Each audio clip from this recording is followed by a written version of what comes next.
Hi, 8th grade. I'm going to have to read quickly today, no extra commentary. If I have to make any announcements to you, I will just send it to you in a message. All right, we're on page 143, and we have 6 pages to read today, so I have to hurry. And kind of hard, so hang on. All right, here we go.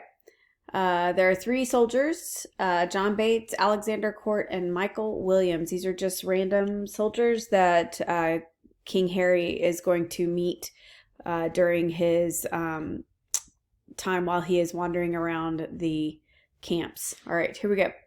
Court says, Brother John Bates, is not that the morning which breaks yonder? Bates says, I think it be, but we have no great cause to desire the approach of day. We see yonder the beginning of the day, but I think we shall never see the end of it. Who goes there? King Henry says, a friend. Under what captain serve you? Under Sir Thomas Erpingham. A good old commander, and a most kind gentleman. I pray you, what thinks he of our estate? Even as men racked upon a sand that looked to be washed off the next tide. So we're on the shore, about to be washed away with the tide. He hath not told his thought to the king. No, nor it is not meet that he should, for though I speak it to you, I think the king is but a man as I am. The violet smells to him as it doth to me. The element shows to him as it doth to me. All his senses have but human conditions. His ceremonies laid by, and his nakedness he appears but a man. And though his affections are higher mounted than ours, yet when they stoop with the like wing. Therefore, when he sees reason of fears, as we do, his fears, out of doubt, be of the same relish as ours are. Yet in reason no man should possess him with any appearance of fear, lest he by showing it should dishearten his army. So Henry is telling the men of war or his soldiers, that the king looks just like he looks as though he's not afraid, but he's a man just like they are, and he fears just like they do.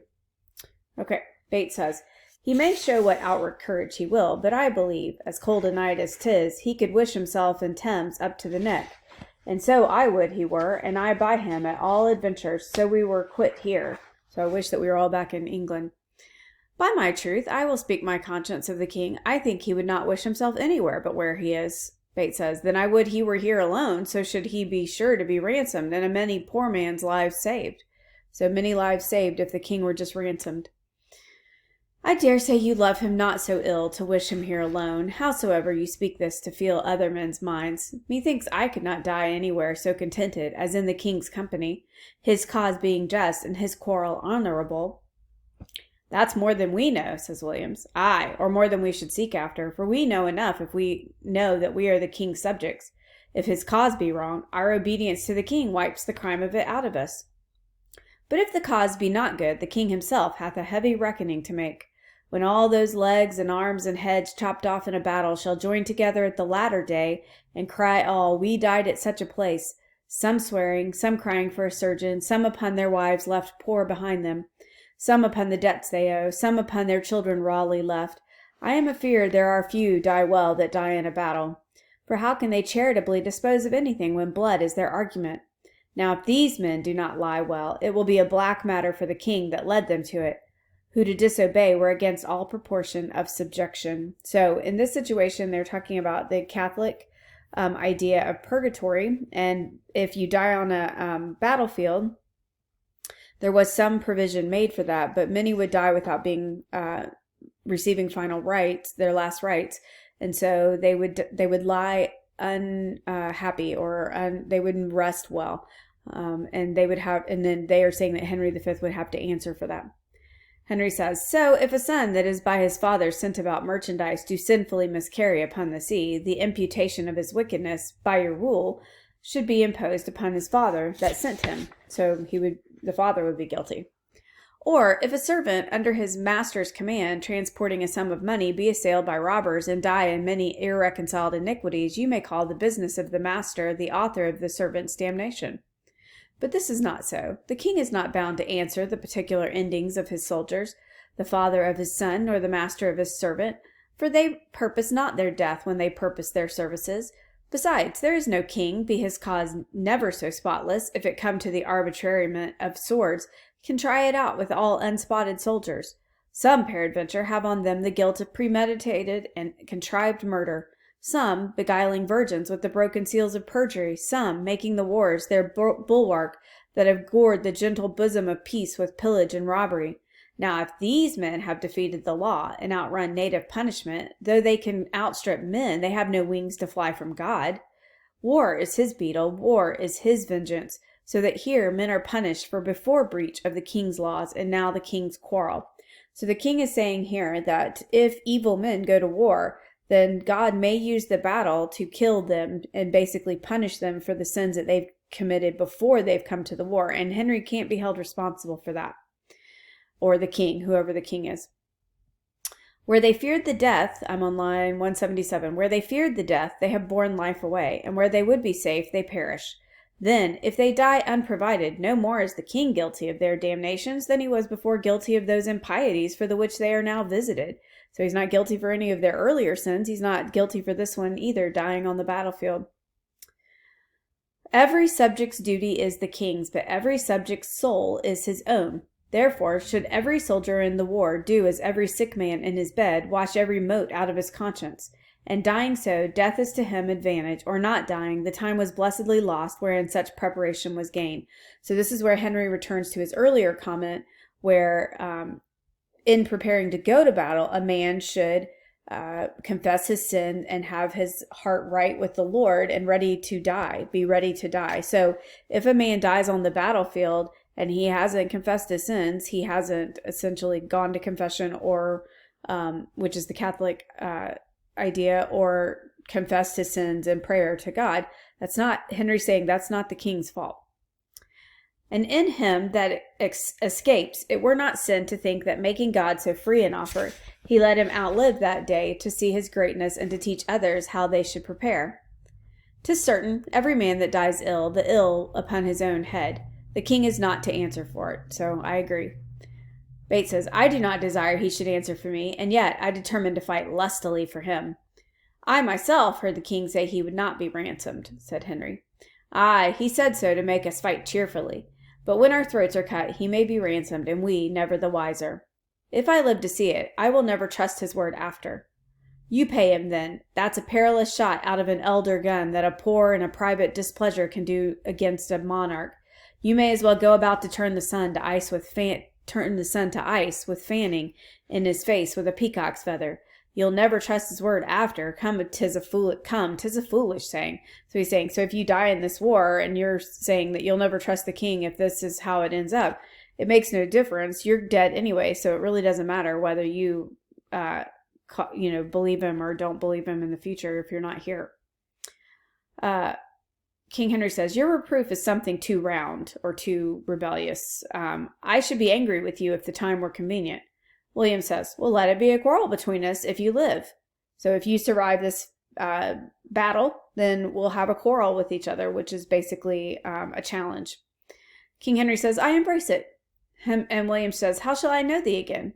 Give me any gage of thine, and I will wear it upon my bonnet. And then, if ever thou darest acknowledge it, I will make it my quarrel. William says, here's my glove. Give me another of thine. And Henry gives him his glove and says, there.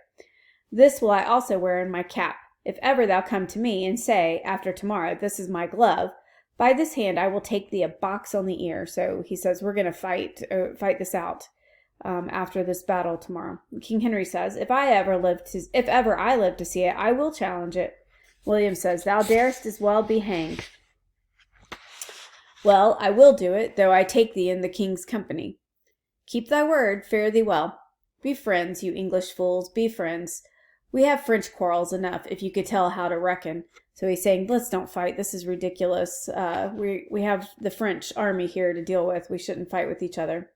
King Henry says, indeed, the French may lay 20 French crowns to one, they will beat us, for they bear them on their shoulders. But it is no English treason to cut French crowns, and tomorrow the king himself will be a clipper. So he says there's nothing against the law in England for clipping or hitting, basically cutting off the heads or the hair of the French in England. The soldiers exit. Upon the king, let us our lives, our souls, our debts, our careful wives, our children, and our sins lay on the king.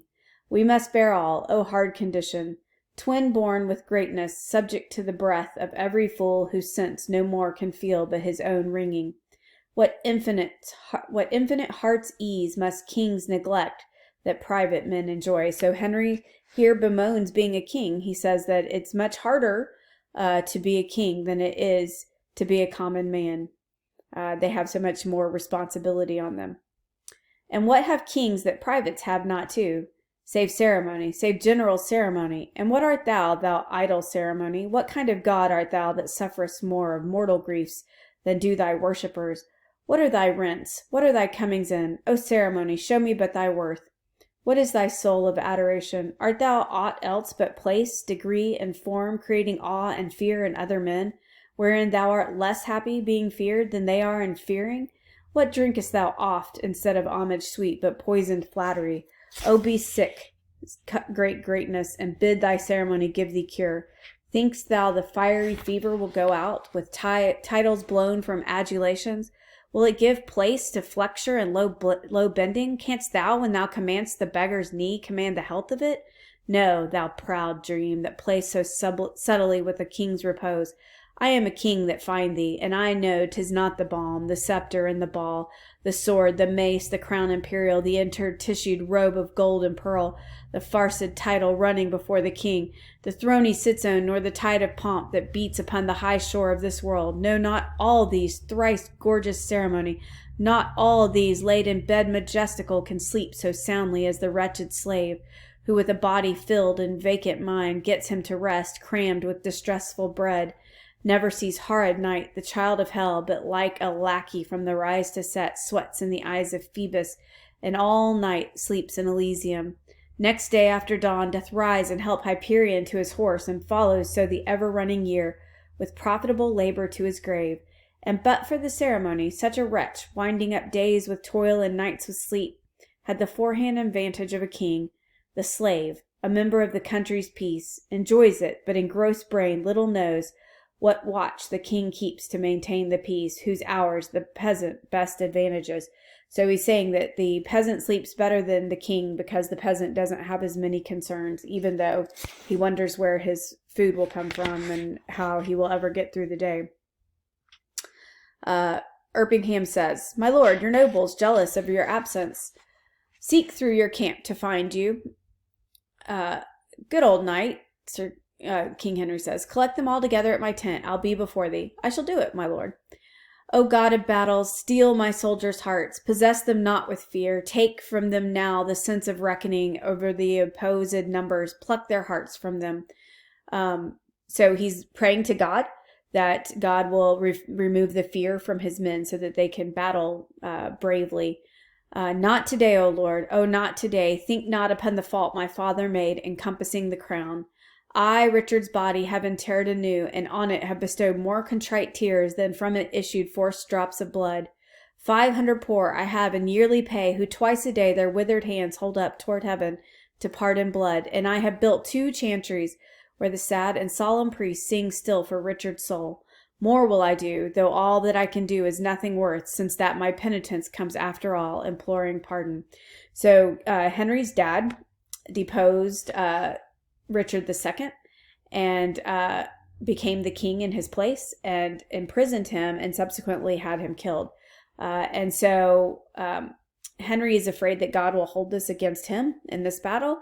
And to that end, Henry has done quite a few things. He has 500 people that he pays to twice a day pray for him, pray for Richard to get him out of purgatory.